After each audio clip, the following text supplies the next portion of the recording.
আমার ঘরের বাঁয়ে থাকেন রাখহরি, ডান দিকের পড়শি আমার আল্লা রাখা। কেউ বলতো এক বৃন্তে দুটি কুসুম, কেউ বলতো একই গাছের দুটি শাখা। রাখহরি মজুর ছিল কারখানাতে, আল্লা রাখা খিদিরপুরের জাহাজ ঘাটে হপ্তা যা পায় মোটামুটি দিন চলে যায়। দুঃখে সুখে দুজনারই সময় কাটে। মাঝখানে যে আমি, ওহো ভুলেই গেছি, ধর্ম বা জাত কি যে আমার কেউ জানে না। রাখহরি আল্লা রাখা ভেবেই মরে, আমার নিরেট অবস্থাটা কেউ মানে না। আল্লা রাখা শুধোয়, চাচা খোদায় ডরাও। আমি বলি, খোদা তো নয়, খিদে ডরাই।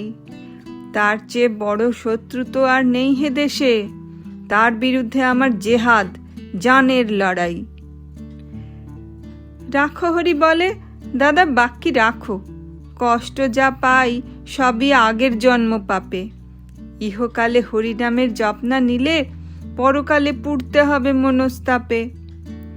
হেসে বলি, তোমার হরি মাথায় থাকুন, পাপের বোঝা দাও চাপিয়ে আমার ঘাড়ে। তোমার মতো ভক্তজনের বইলে বোঝা, এতেও যদি আমার কিছু পুণ্যি বাড়ে। এভাবে দিন চলছিল বেশ। হঠাৎ সেদিন হিস হিসিয়ে সাপের মতো গুজব ছড়ায়, পীর সাহেবের মাজারে এক মরা সুর, মরা গরুর শিং পড়েছে বামুন পাড়ায়। ছড়িয়ে গেল দাঙ্গা দাবানলের মতো, আল্লা রাখা লাফিয়ে এলো সরকি হাতে। রাখহরির তেলে পাকা এক বাঁশের লাঠি ভাঁটার মতো ঘুরছে দু চোখ রাগের তাতে।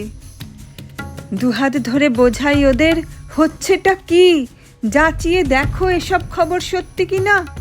আল্লা রাখা বলল, কাফের হাট যাভি, ম্লেচ্ছ, চেঁচায় রাখহরি, আর ছুবি না। রক্ত গঙ্গা বইল আমার চোখের আগে, জখম হয়ে জ্ঞান হারালাম পথের ধারে। ততক্ষণে ওরাও দুজন ভূতলশায়ী, পরস্পরের সরকি এবং লাঠির মারে। কার যে কত রক্তে সেদিন ভিজল জমি, হিসেব তো নেই। দুটোই যে লাল, আর যে জানি রাখহরি কাতরে ছিল জলের তরে, আল্লা রাখা চাইছিল এক আজলা পানি।